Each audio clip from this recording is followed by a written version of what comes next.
Thank you, everybody, for joining me here on Coming Home with John Allen. And this is Coming Home Commentary. We're going to talk about equal opportunity. Everybody's for that. Doesn't matter whether you're left or right or center. Equal opportunity. Let's get into it. Today, I want to read something. This is a study done by the University of Arizona in 2014. So it's not quite up to date, but I think it is quite relevant. I don't think too much has changed in the few years since then. Let me read to you. A team of researchers from Arizona State University recently conducted a 3-year study on the impact of having a criminal record on employment-related outcomes, varying by race and gender. The results, published in Criminal Stigma, Race, Gender, and Employment, an expanded assessment of consequences of imprisonment and employment, reflect employment outcomes among Black, white, and Hispanic men and women. Now, in this study, the researchers ran 2 separate experiments and facilitated an employer survey. For each experiment, the researchers organized pairs of different applicants, including Black men, Black women, Hispanic men, Hispanic women, white men, and white women. And each pair included one person with a criminal record and one without. All pairs sent applications for the same jobs, and all skills and qualifications on resumes were matched. In the first experiment, they submitted more than 6,000 online applications for entry-level jobs in 3 job sectors, including customer service, general and manual labor, and restaurant food service. In the second experiment, individuals applied to 60 jobs in person. And this is where it gets interesting. The survey of hiring managers was conducted with 49 employers who were included in the in-person job application experiment. There were several key findings, but the one I want to address in this Coming Home commentary is this finding, that white men with a criminal record, with felony convictions, had more positive responses than Black men with no criminal record. Let me go over to Tiffy. You all know her. She is not afraid to speak her mind. And here she is. What do you think of that, Tiffy? We're going to look at a video afterwards, but just going by the words of this study, what do you think so far? I'm glad you sent me that study. I really enjoyed reading it. It was an eye opener.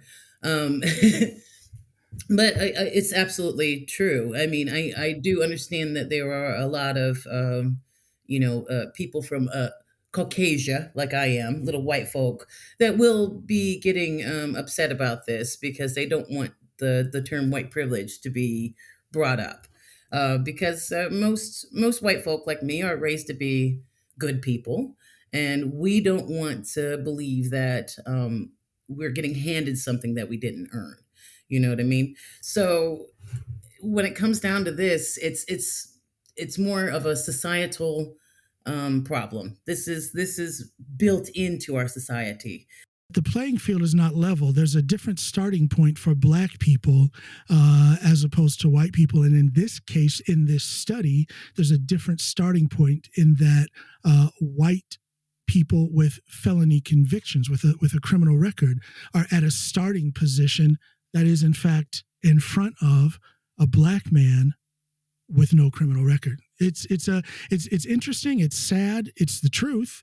You heard the numbers I read off. It might sound kind of boring, but if people listen to the numbers I was reading off about how many participants and the way they broke up the groups, there were male, female, white, Hispanic, Black, different. You know, it was quite the study. There were over 6,000 participants, and here's the results they came up with. Right. I mean, that was a huge starting number. So it's not like they did like a small sampling. I mean, we're talking about 6,000 people that they put out into the world. So you got 3,000 pairs of people, white and Black, and Latino as well, I believe you said.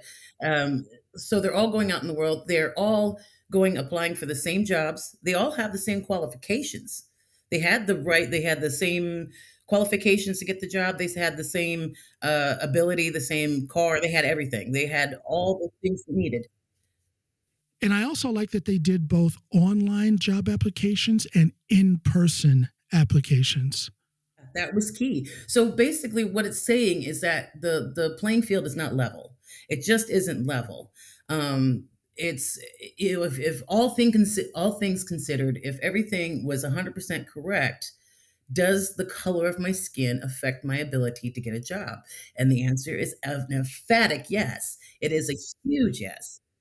Yes. And I think that that is a very important answer. This is a very important study because we hear constantly from the political and social right, pull up your bootstraps, stop talking about race. You have just as much Yeah, opportunity as we do. Study after study, and this particular study, which we reference, it shows that the opportunity, I think everybody will say that they are for equal opportunity. Now, I'm for equal opportunity. Now, the right will twist that and say, yeah, but you can't expect the same results. Well, I didn't say I expect the same results because after the opportunity, there comes that individual effort and things like that. So I don't expect the same mm, results. All things being equal, the results should be fairly equal. But period, regardless, no matter what, the opportunity, the access to opportunity should be equal. right. It's just getting your foot in the door.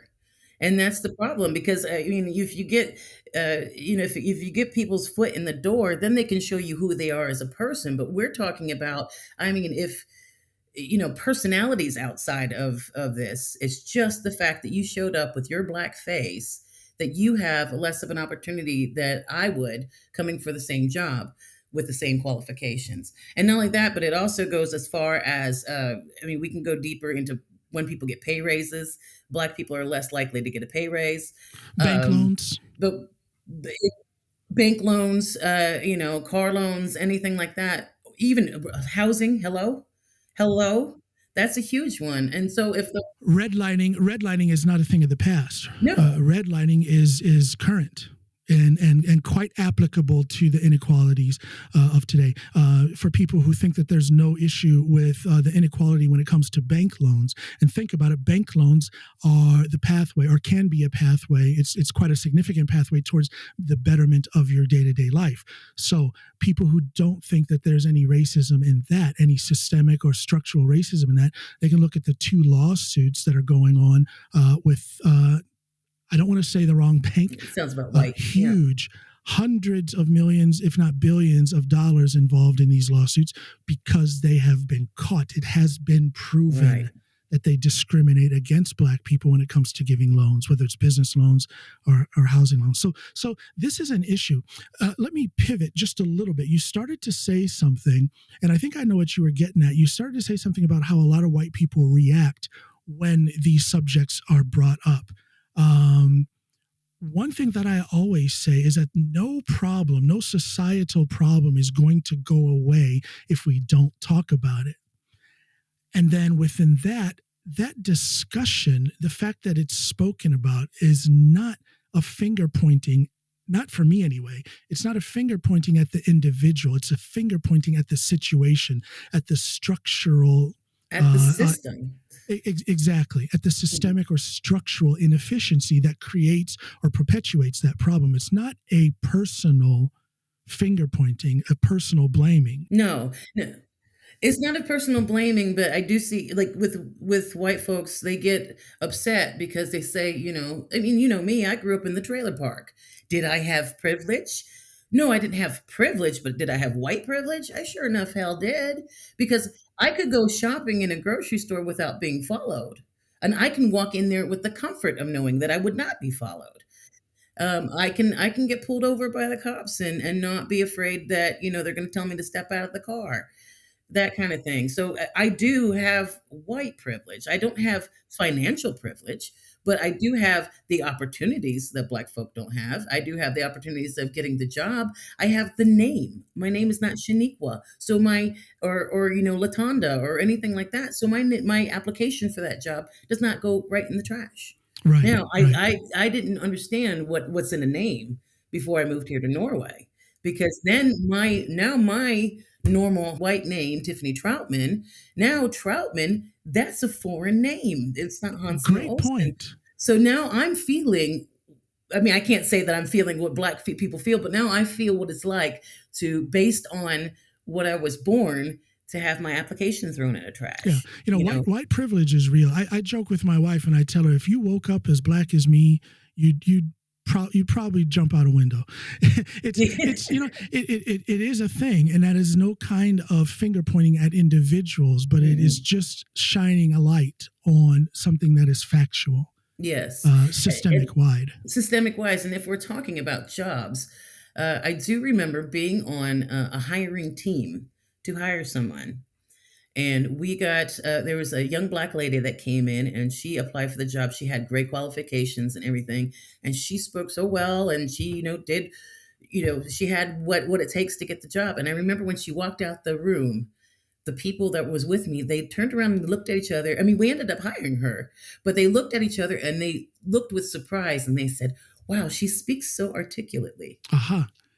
And Yeah. I don't know why that bothered me. Probably because, why are you surprised that she speaks articulately? This is a high-end job. Of course she should speak articulately, but it turns out because she's black and she doesn't. Well, and that shows how common this is, and it's so common that I do believe there are a lot of people who perpetuate these things without meaning to. It's just they're just so used to it.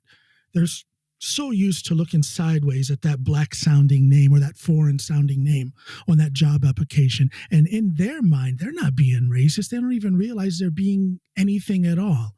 But this is in our system. This is something that we see every day. This is something that we are going to talk about in Coming Home Commentary. Tiffy, thank you so much for your input, and Thank you. we'll have you back on shortly. Thanks a lot. Thanks, everybody, for being here. Remember, go to my website at johnallenpod.com. That's JOHNALANPOD.com. That's where you're going to find my audiobook. You want to know more about me? You want to hear what I'm all about and where I came from and why and how? It's all right there in my audiobook. And it's me reading it, by the way. Check it out.